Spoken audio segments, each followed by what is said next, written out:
Remember that nearly blind old man who mistook fire hydrants for people? Mr. Magoo wasn't just a bumbling character. Young man, this rotisserie broiler you sold me is a lemon. He was a controversial lightning rod that sparked lawsuits, censorship battles, and disability rights debates. Today, we're counting down 20 shocking facts about the nearsighted millionaire that'll make you see those squinting mishaps in a whole new light. The character started as a theatrical short star. Mr. Magoo didn't begin on television. He was a theatrical sensation first. Created by UPA, United Productions of America, in 1949, Magoo appeared in theatrical shorts that played before major Hollywood films for over a decade. Oh, excuse me, young man. Could you direct me to seat 33, section 13? His first appearance, Ragtime Bear, established the dangerous premise. Oh, it's your pillow. Why don't you join me in a stag beer? Stag makes a hit every time. A wealthy, stubborn man whose severe visual impairment causes catastrophic misunderstandings. The theatrical shorts won an Oscar in 1955 for When Magoo Flew. Oh, Magoo, you never look better.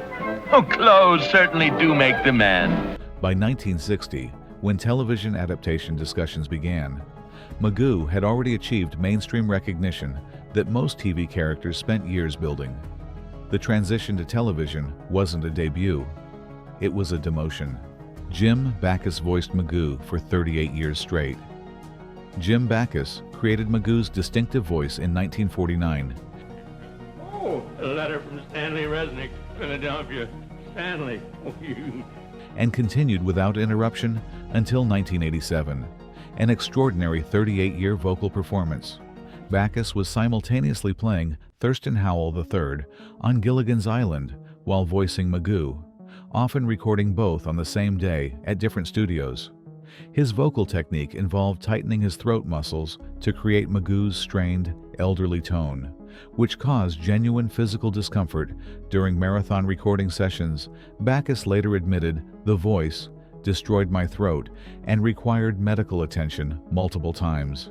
Despite the physical toll, he refused to let anyone else voice the character, calling Magoo my most important creation, more than any live-action role I ever played. The show was immediately controversial with disability advocates. The National Federation of the Blind condemned Mr. Magoo before the TV series even premiered. Their official statement called the character a dangerous stereotype that portrays visual impairment as comedic incompetence. They argued Magoo reinforced harmful beliefs that blind people were helpless, stubborn, and incapable of functioning safely in society. UPA defended the character, insisting Magoo's humor came from his stubbornness and wealth, not his disability. The controversy never fully disappeared. Beautiful lay! Wow! Mr. Magoo! Disability advocates continued protesting the show throughout its entire run, organizing letter-writing campaigns to NBC demanding cancellation. The network ignored the complaints, prioritizing ratings over advocacy concerns. Magoo was written as explicitly wealthy to avoid sympathy. Here's the calculated decision. Writers made Magoo a millionaire specifically so audiences wouldn't feel sorry for him. If he were poor and blind, his mishaps would seem tragic rather than comedic.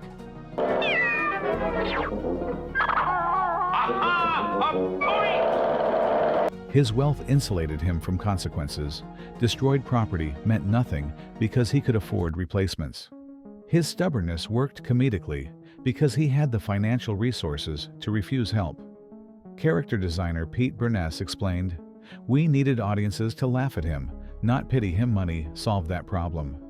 Every episode emphasized his mansion, expensive clothes, and casual spending to remind viewers this man suffered no real hardship despite his constant accidents. The animation style was revolutionary for television. UPA pioneered limited animation techniques that radically reduced production costs while maintaining artistic sophistication. Instead of fully animating every movement like Disney, UPA used stylized backgrounds, minimal character motion, and strategic camera angles to suggest movement without drawing it. This technique cut animation costs by approximately 60% compared to theatrical standards. Magoo's TV series perfected this approach, using bold color fields, geometric shapes, and modern art influences that looked nothing like other cartoons. The visual style was deliberately anti-Disney, abstract, minimalist, and influenced by European modernism. Critics initially dismissed it as cheap, but it became massively influential on future animation production economics. Episodes were deliberately written without consequences. Every episode followed the same formula. Magoo's visual impairment causes catastrophic misunderstandings, but he emerges unharmed and completely unaware. Anything went wrong. Buildings nearly collapse. Cars almost crash. People narrowly escape injury. But Magoo always walks away, cheerfully oblivious. Writers called this the protective bubble. Magoo existed in a consequence-free universe where physics and danger didn't apply to him. This wasn't accidental. Producer Henry Saperstein insisted on this structure specifically to avoid making the show feel dangerous or frightening for children. The formula worked perfectly for episodic television, where nothing could permanently change between episodes. There was a spin-off about Magoo's nephew. Waldo, Magoo's nephew, received his own segments within the show called Magoo's Young Waldo. Getting stuffy in here, Oink. Roll down the window. Nonsense, Waldo. The character was designed as the complete opposite of Magoo.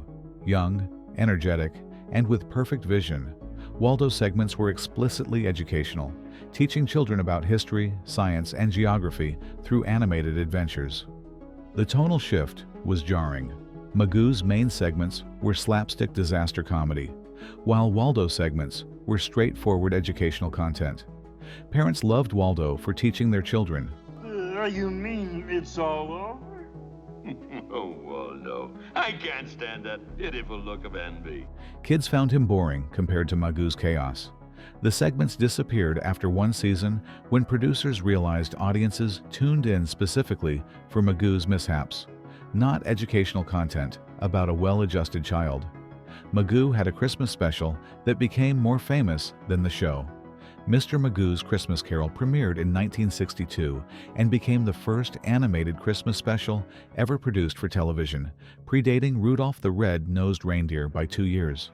Have you visited this dwelling before? No, I'm... The special cast Magoo as Ebenezer Scrooge in a full musical adaptation of Dickens' classic story. It featured original songs by Jules Stein and Bob Merrill. Could we have a Christmas tree and on each branch a goodie? Broadway-level production values and genuine emotional depth. The special was so successful it aired annually for decades, long outlasting the original series' cultural relevance. Many viewers discovered Magoo through the Christmas special without ever seeing the original show. It earned the character mainstream permanent recognition and remains the single most enduring piece of Magoo-related content ever produced.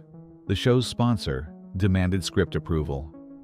General Electric sponsored the series and insisted on vetting every script before production began. GE specifically prohibited any episodes showing electrical hazards, malfunctioning appliances, or house fires caused by electrical problems.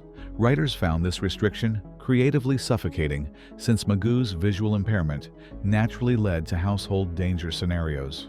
Several rejected scripts showed Magoo mistaking electrical panels for refrigerators or unplugging crucial equipment. GE rejected all of them, arguing the content could create negative brand associations with electrical safety. The compromise was awkward. Writers could show Magoo causing chaos everywhere except inside homes with visible GE appliances. Watch closely. Homes are mysteriously empty of recognizable branded electronics throughout most episodes. Jim Backus improvised entire scenes during recording. Backus was famous for ignoring scripts and improvising Magoo's dialogue completely during recording sessions. Directors initially resisted this approach, But producers realized Backus's improvisations were consistently funnier than scripted lines. Recording sessions evolved into loose frameworks where Backus would watch the animation and create dialogue spontaneously in real time. Other voice actors had to adapt on the fly, responding to whatever Backus invented, moment to moment. This created genuine spontaneity in performances, but made production schedules unpredictable. Some recording sessions ran 3 times longer than planned because Backus would restart scenes multiple times until he felt satisfied with his improvisation. His contract eventually included provisions allowing unlimited recording time specifically to accommodate this working method. The show featured celebrity guest voices nobody recognized. Major Hollywood actors voiced supporting characters, but they went completely uncredited in episodes and promotional materials. Paul Frees, Mel Blanc, June Foray, and Dawes Butler all appeared regularly, creating dozens of distinct character voices across the series. The decision to exclude credits was purely financial, avoiding residual payments and union complications. These voice acting legends created memorable one-off characters that audiences loved without knowing who performed them. Modern viewers, watching with knowledge of voice acting history, can identify these performers instantly. But 1960s audiences had no idea they were hearing the voices of Yogi Bear, Bugs Bunny, and Rocky the Flying Squirrel in supporting roles.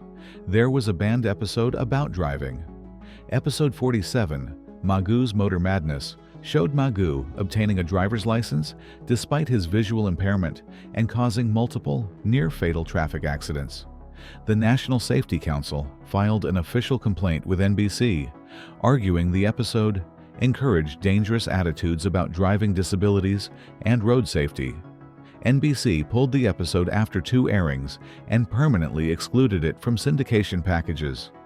The episode has never been released on home video and exists only in network archives. Disability advocacy groups considered this their first significant victory against the show, proving organized pressure could force content removal. The episode's ban remains permanent despite decades of requests from completist collectors and animation historians. UPA Studios nearly went bankrupt, making the show. Despite the show's popularity, UPA Studios faced severe financial difficulties throughout production. The limited animation techniques saved money, but television budgets were still dramatically lower than theatrical short budgets. UPA was simultaneously losing its theatrical distribution deal with Columbia Pictures, cutting off a major revenue stream. By 1962, the studio was hemorrhaging money despite having a hit television show. The Mister Magoo series couldn't generate enough revenue to sustain the entire studio operation. UPA sold the television rights to Henry Saperstein's production company in 1962, effectively losing control of their most valuable property. The show inspired real medical research. Ophthalmologists at Johns Hopkins University studied the Mister Magoo cartoons in 1963 to analyze how visual impairment was portrayed in popular media. Their published research paper specifically examined whether Magoo's depicted behaviors matched actual experiences of people with severe myopia and visual processing disorders. The conclusion: Magoo's mishaps were medically implausible exaggerations that bore little resemblance to genuine low vision experiences. However, researchers noted the show did accurately portray obstinate refusal to acknowledge disability, which they identified as a real psychological phenomenon among some patients. The study was cited in subsequent medical literature about disability acceptance and became a footnote in ophthalmology textbooks about cultural representations of visual impairment. Magoo's design changed dramatically across episodes. Early episodes showed Magoo with wildly inconsistent character designs. His height, body proportions, and facial features varied significantly depending on which animator worked on the episode. By mid-season, producers established strict model sheets to ensure visual consistency, but early episodes remained in syndication with their continuity errors intact. Magoo's signature squint also evolved. Initial episodes showed him with completely closed eyes, but animators gradually opened them slightly to make facial expressions more readable. His clothing colors shifted from brown suits to the iconic red jacket that became his trademark. The show was banned in 4 European countries. West Germany banned Mister Magoo in 1961 for mocking disabled persons and promoting dangerous behavior. France's Broadcasting Standards Board prohibited the show until 1968, citing concerns about normalizing negligence and reckless endangerment. Sweden and Norway both restricted the show to adults-only time slots, treating it as inappropriate for children despite being animated. The European reception was dramatically different from American popularity. Cultural attitudes toward disability representation were stricter, and European broadcasting standards emphasized social responsibility over entertainment value. Jim Backus hated being known for Magoo. Despite voicing the character for nearly 4 decades, Backus resented being primarily remembered for Magoo rather than his live-action film and television work. In his 1980 autobiography, he wrote, "I've done Shakespeare, dramatic films, sophisticated comedy, but I'll always be the Magoo guy to most people." He particularly resented that Magoo overshadowed his role as James Dean's father in Rebel Without a Cause, which he considered his finest dramatic performance. The show influenced blind pedestrian safety legislation. Ironically, while disability advocates condemned the show, it inadvertently influenced real-world accessibility improvements. Multiple city councils cited Mister Magoo episodes during 1960s debates about installing audible pedestrian crossing signals, and tactile paving legislators used Magoo's mishaps as reference points when explaining why visual-only traffic signals were insufficient for blind pedestrians. Sacramento, California's 1964 accessibility ordinance specifically mentioned preventing the kind of confusion and danger depicted in popular entertainment, like Mister Magoo, in its legislative language. There was a sequel series, Nobody Remembers. What's New, Mister Magoo? Aired from 1977 to 1979. Bringing the character back 15 years after the original series ended, Jim Backus returned to voice Magoo, but the show featured drastically different animation quality and writing. The revival added a talking dog sidekick named McBarker and shifted toward slapstick aimed at younger children. Original fans found it tonally inconsistent with the sophisticated UPA aesthetic. The show lasted only 16 episodes before cancellation due to poor ratings and renewed protests from disability advocacy organizations, who had grown more organized and vocal since the 1960s. Modern animation fans rarely discuss or remember this sequel series, and it's never been released on DVD or streaming platforms. Magoo changed how cartoons handled flawed protagonists.